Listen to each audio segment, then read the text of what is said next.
né? Sobre as preces. Ficar aqui. Preces para os mortos e pelos espíritos sofredores. Né? Espíritos sofredores somos nós, encarnados e desencarnados. Eu pedi para a Dulce ler, não.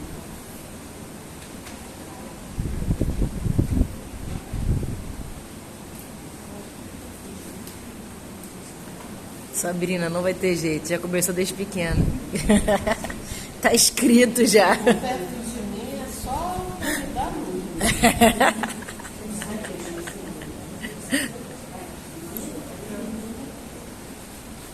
Tem algumas preces aí.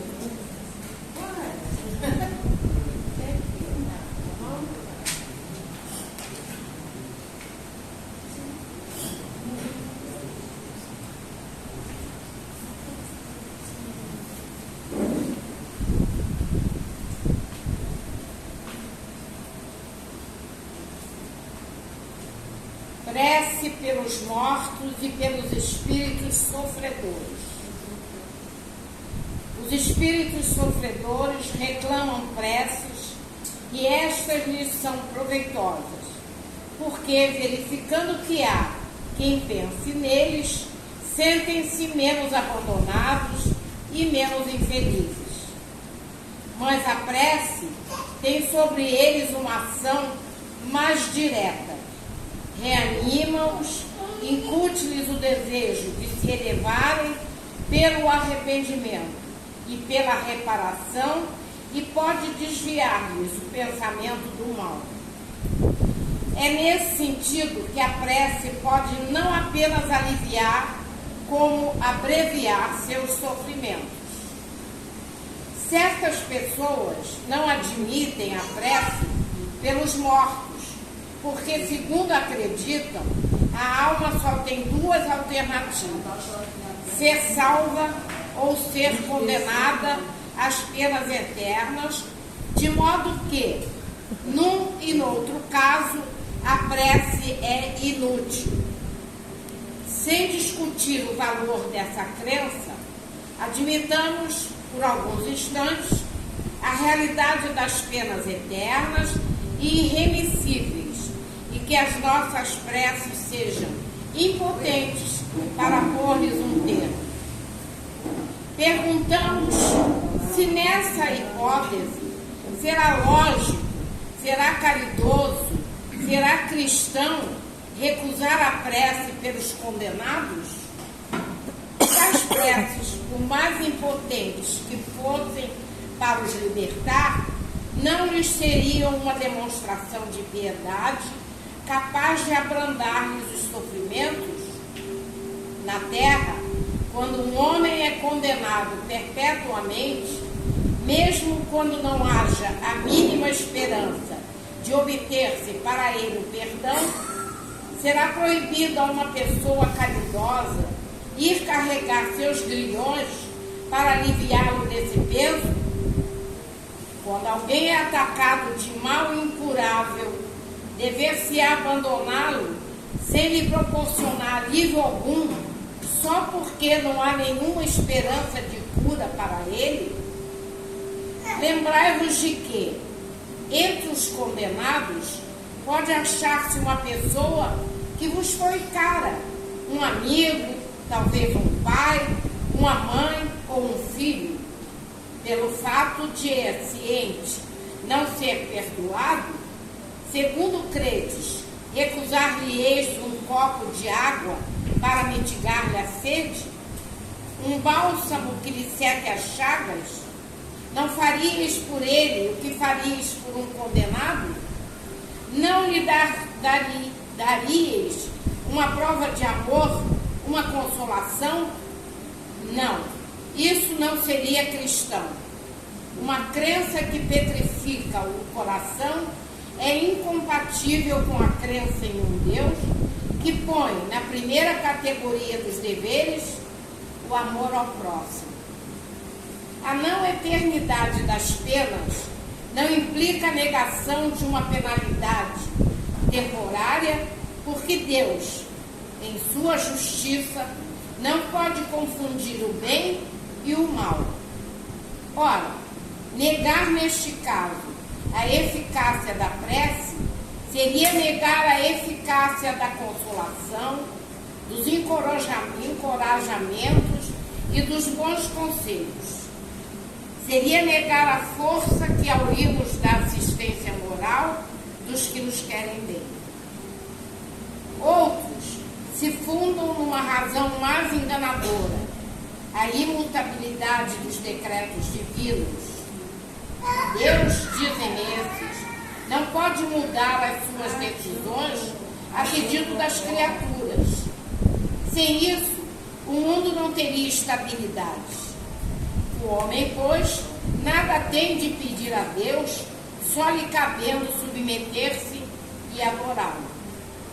Há nessa ideia uma falsa aplicação do princípio da imutabilidade da lei divina, ou melhor, ignorância da lei no que diz respeito à penalidade futura. Essa lei é hoje revelada pelos Espíritos do Senhor, quando o homem já está maduro para compreender o que em matéria de fé é conforme ou contrário aos atributos divinos.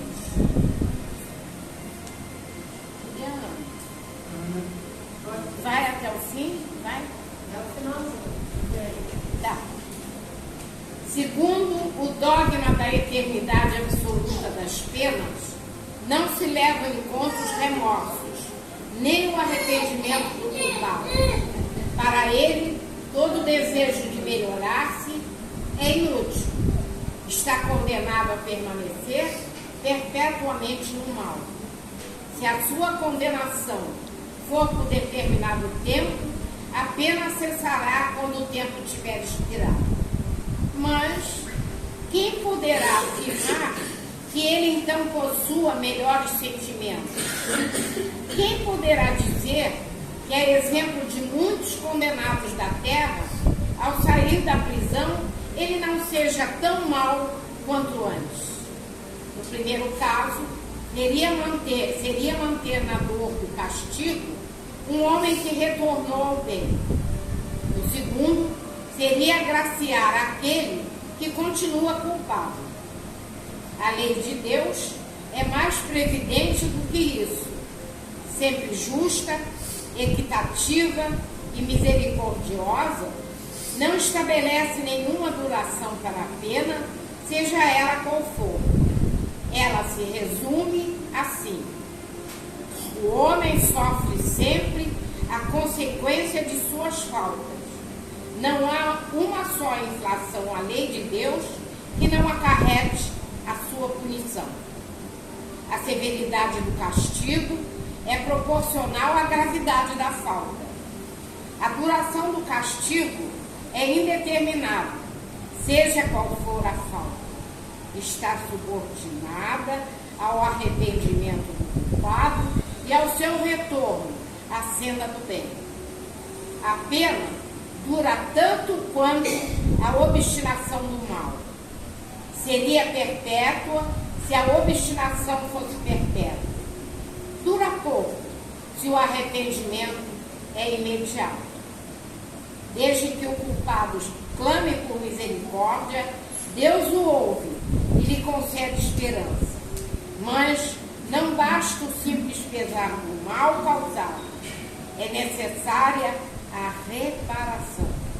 Por isso, o culpado é submetido a novas provas, nas quais sempre pode, por sua livre vontade, praticar o bem e reparar o mal que haja feito.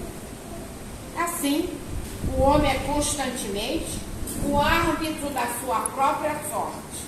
Pode abreviar ou prolongar indefinidamente o seu suplício. A sua felicidade ou a sua desventura depende da vontade que tenha de praticar o bem.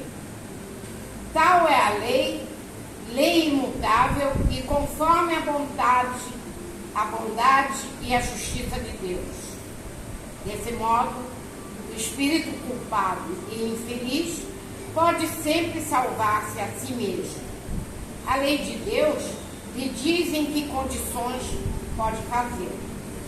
O que lhe falta na maioria das vezes é a vontade, a força, a coragem. Se por nossas preces lhe inspiramos essa vontade, se o amparamos e o encorajamos, se pelos nossos conselhos lhe damos as luzes que lhe faltam, em lugar de pedirmos a Deus que derrogue a sua lei, tornamo-nos instrumentos para a execução de outra lei, também sua, a de amor e caridade, da qual Ele nos permite participar, dando a nós mesmos, com isso, uma prova de caridade. Veja-se o céu e o inferno, primeira parte.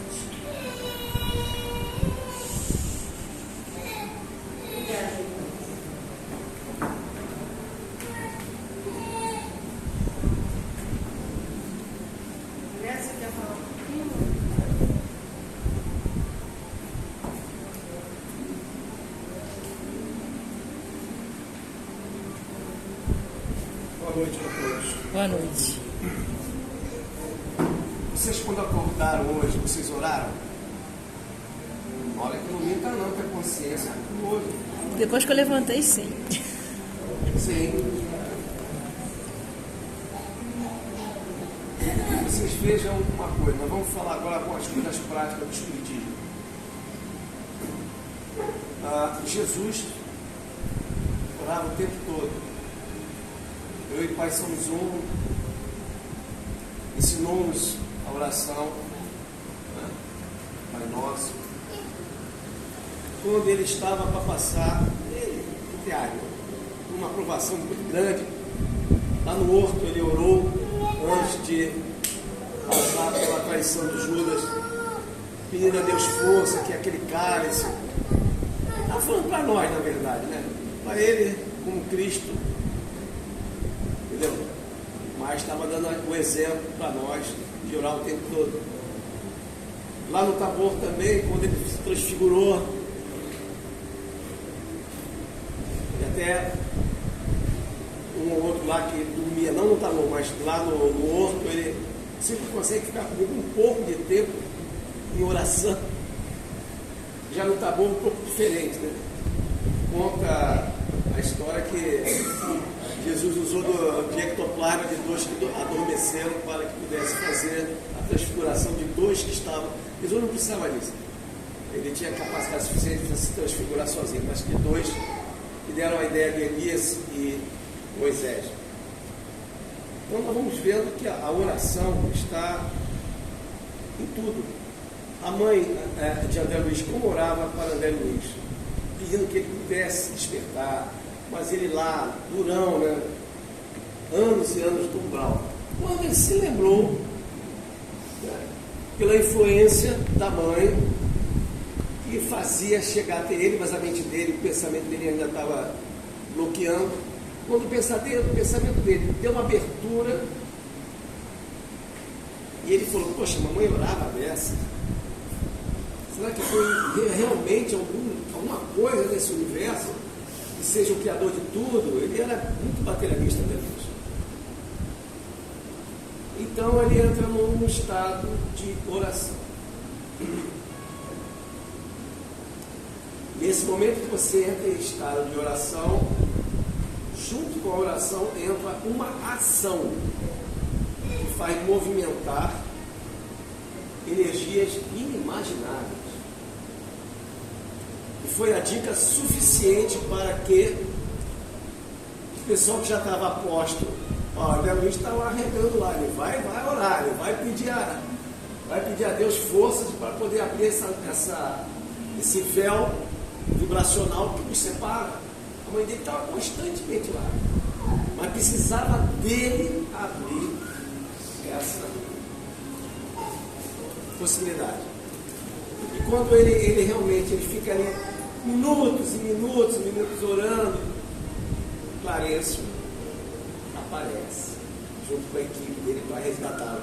Ali, André Luiz, espírito, estava se humilhando diante de Deus, humilhando da sua consciência, sendo humilde, se apequenou um pouquinho esse orgulho, essa vaidade de médico, e ali estava igual a qualquer um. E é interessante que a gente observar bem o livro, teve uma senhora que perturbava um pouquinho ele, que não quis deixar não, gritou, e Clarencio chama ela. Ele foi lá só buscar a André Luiz. Quem quisesse vir, podia vir. E ela não vai. E André Luiz é resgatado através de uma prece que ele fez com amor, pedindo a sua própria salvação daquela situação que ele estava passando. Nós vamos ver isso em várias passagens dos livros de André Luiz. No início de um cerimonial, seja ele qual for, para levantar aqueles seres que estavam dormindo ali, naquele grande salão, milhares de espíritos dormindo, com os seus pesadelos próprios, cada um. E André Luiz pergunta: Deus, o que é isso? André, espera um pouco, vamos ter que fazer uma oração. Fazem uma oração. Então terminam com uma oração. Lá tem o Ângelus, lá tem às 6 horas da tarde, tem um Ângelus, aqui chama-se Ângelus, né? Se não me engano, na igreja católica.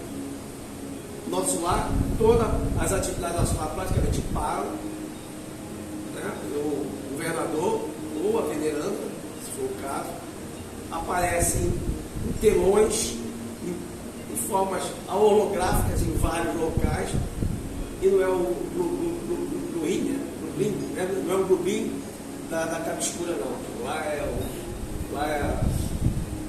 o holográfico da luz que aparece em vários setores. Inclusive André Luiz, no filme você vê quando ele estava atendendo e limpando vômitos, que ele quis fazer aquilo, né? Não vou ficar parado, eu sou médico, mas aqui eu não sou médico, aqui eu sou nem auxiliar de enfermagem, posso ajudar em alguma coisa? Começou a limpar e tal, e de repente chegou, também aparece um telão lá, a oração das 6 horas, e um telão que aqui na terra, quem orava com fervor, o telão de nosso lar, aparecia essa pessoa orando para fulano que estava presente naquele local. Sem contar com as várias orações que nós lemos também, que vão num espaço infinito, e a providência divina reflete, é onde que nós aprendemos a oração refratada, em que você pede para, eu vou pedir para Alberto, mas o Alberto está no umbral, o Alberto não está muito legal não, está mal para caramba o Alberto, mas eu acho que o Alberto está legal. Está legal. Eu acho que o Alberto está legal, mas o Alberto está bem, o Alberto ajuda e tal, mas o Alberto não pode ajudar. Eu achava que ele era um cara legal, não era um cara legal. A providência divina eu sabia, então ele se deu mal, mas eu não estou sabendo das ilegalidades. Oro para ele.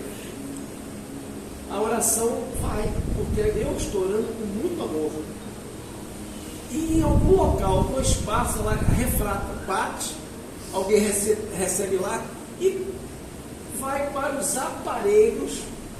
Isso que colou na minha cabeça quando eu li a primeira vez. Depois eu entendi.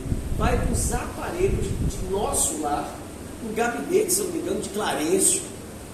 Eles designam quem vai ser o responsável por aquela pandemia aqui na Terra. Eu quero dizer, Clarencio, ele recebe um gráfico da oração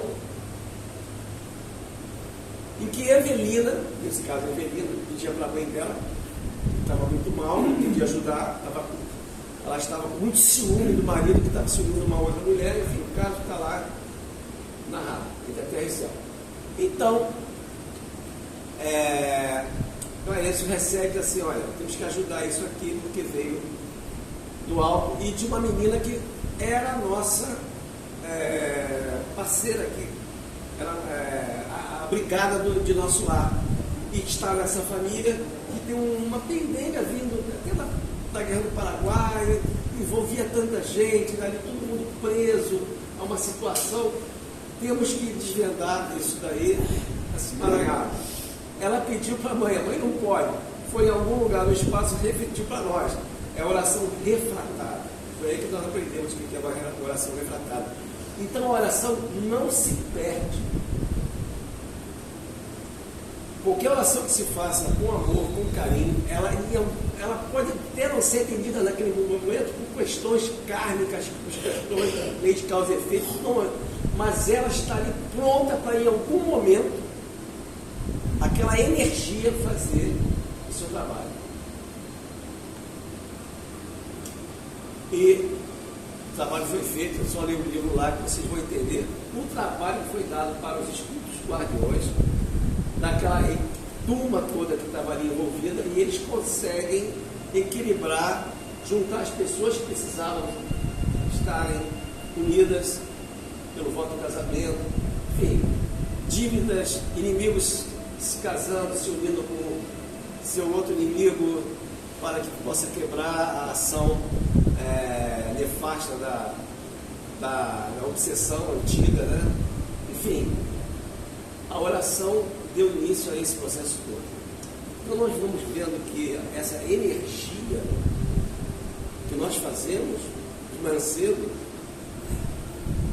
você vai ver que aquela colaboradora enfermeira do nosso lar, com o André Luiz, esqueci o nome dela, a enfermeira inclusive que veio com ele na Terra, essa enfermeira, ela encontra-se com o André Luiz. André Luiz, agora que eu fiz meus votos de oração, vamos lá.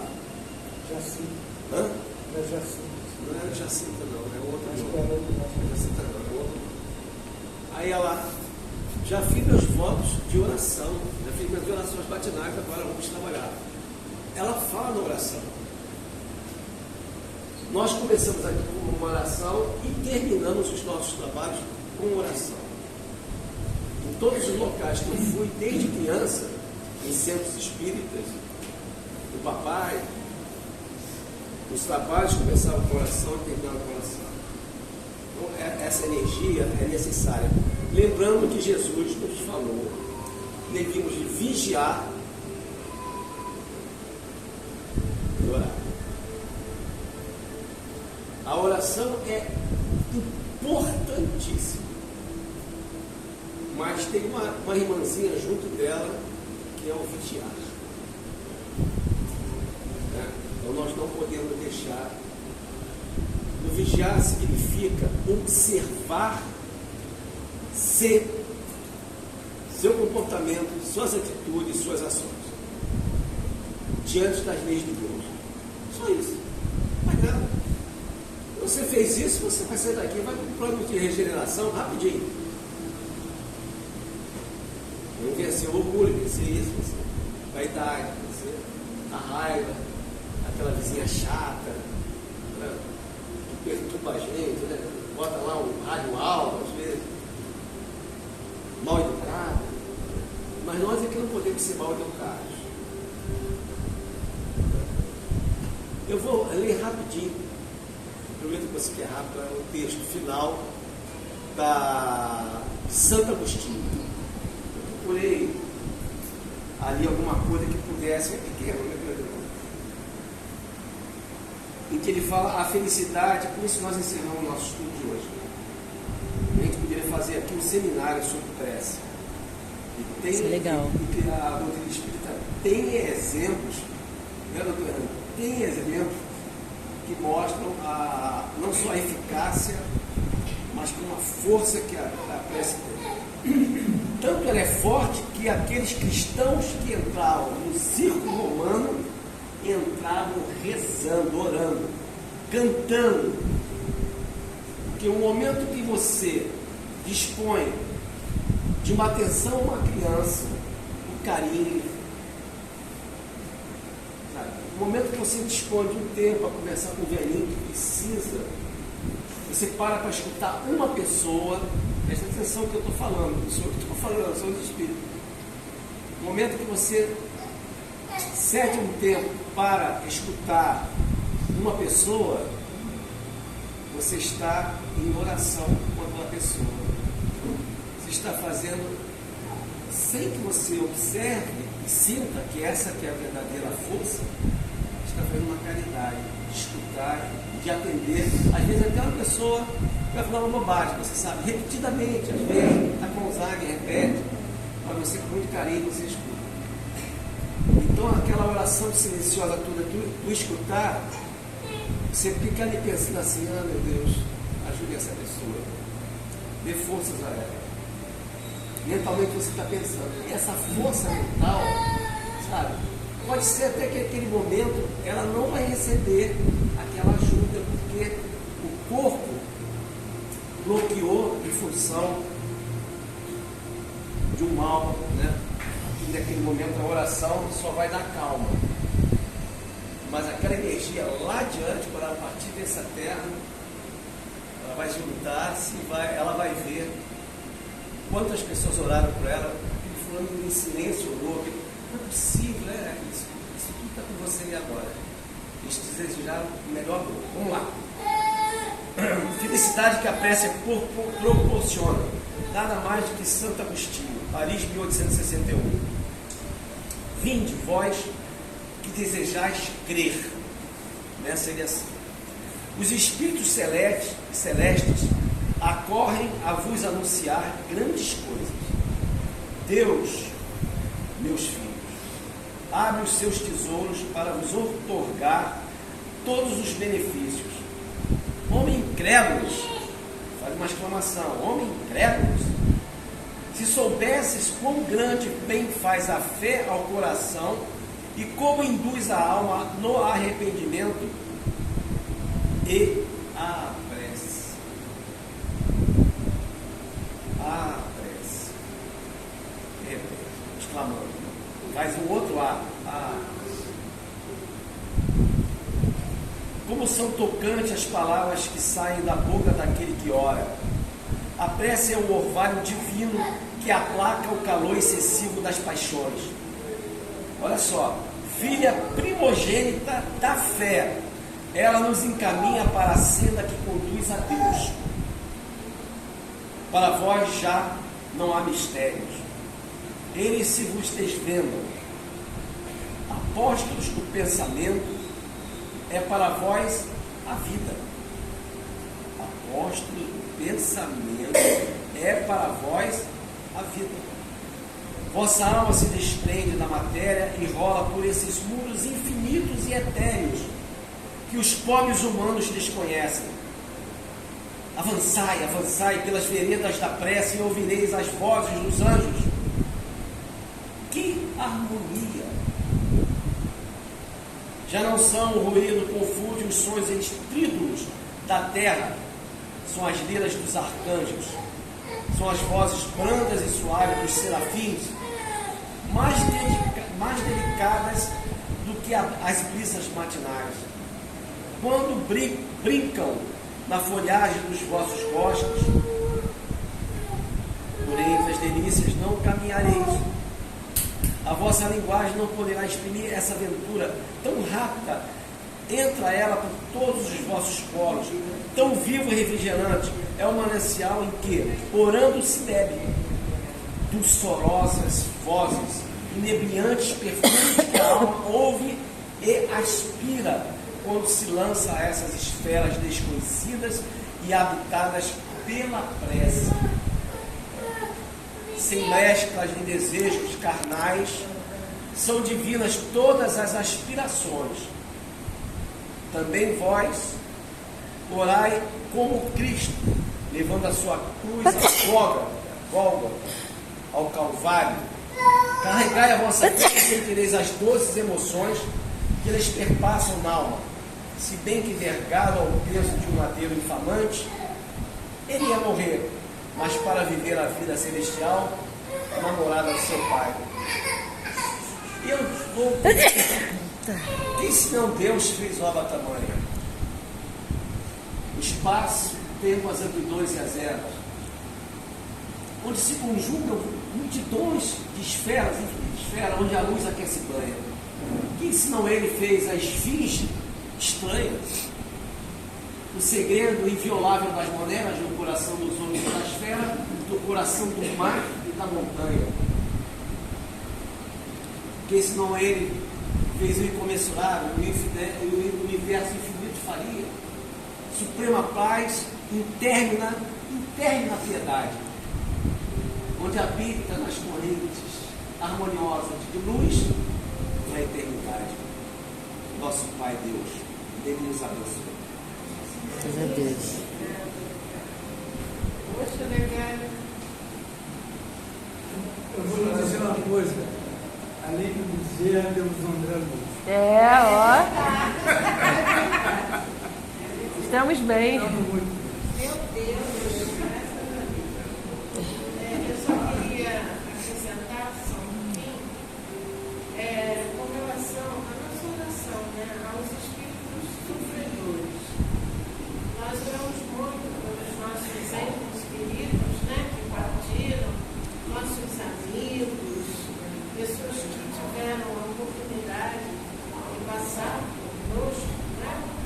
Mas é importante, muito mais importante, orarmos para os nossos desafetos, né?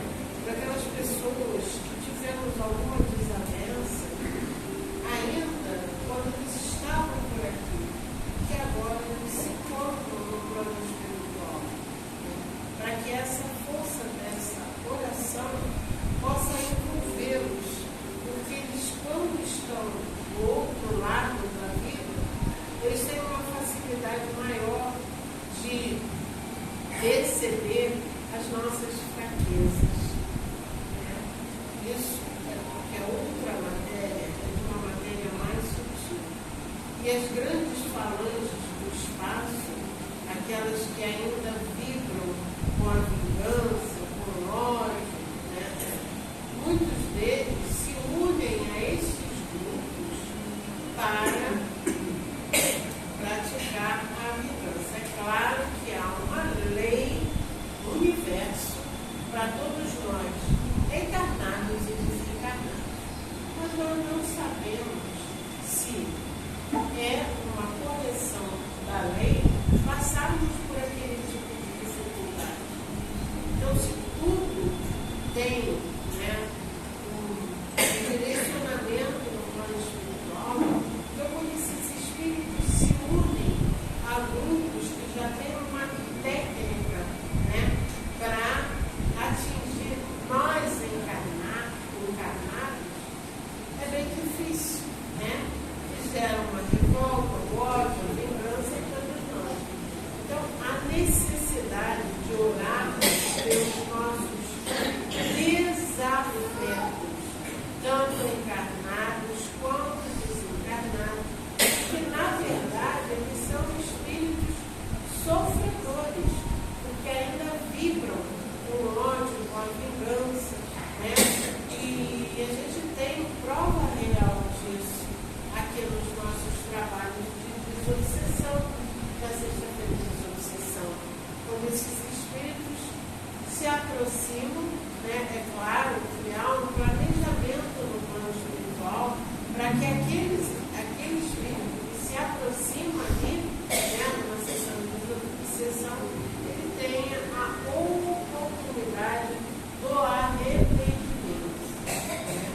Então, começa um trabalho dedicado no plano espiritual com essa energia, né, que nós temos aqui, todos nós trazemos e alguns médicos desenvolvem com mais facilidade, que é o choque anímico, que é a incorporação, que é a misericórdia do Pai atuando para esses nossos irmãozinhos desencarnados. Quando o Olegário falou da oração pela manhã, né, eu lembro mais ainda da nossa oração antes de dormir. Nosso agradecimento, é claro, né, faz a conexão, não precisa levar horas orando, basta um pensamento de gratidão. Está cansado, meu Pai, eu agradeço pelo dia de hoje, por tudo que aconteceu comigo, pela oportunidade do aprendizado. Que durante o meu sono, o descanso do meu corpo físico, que o meu espírito seja levado para as esferas espirituais, para as escolas, para o aprendizado, para a caridade, para que eu possa me desenvolver mais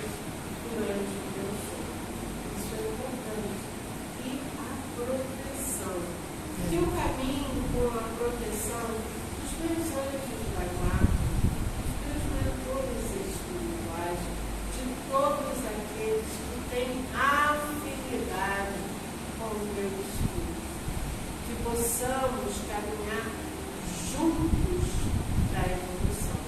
Isso é importante, né? É importante a gente ter essa consciência.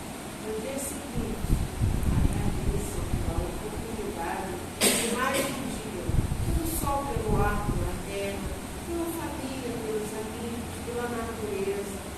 Isso é importante. É uma lição de conexão e agradecimento. Né?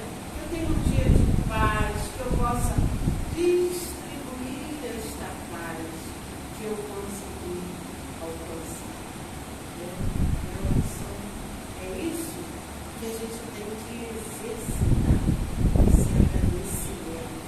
Né? Por pior que seja a nossa situação, é uma bênção. Vocês podem acreditar.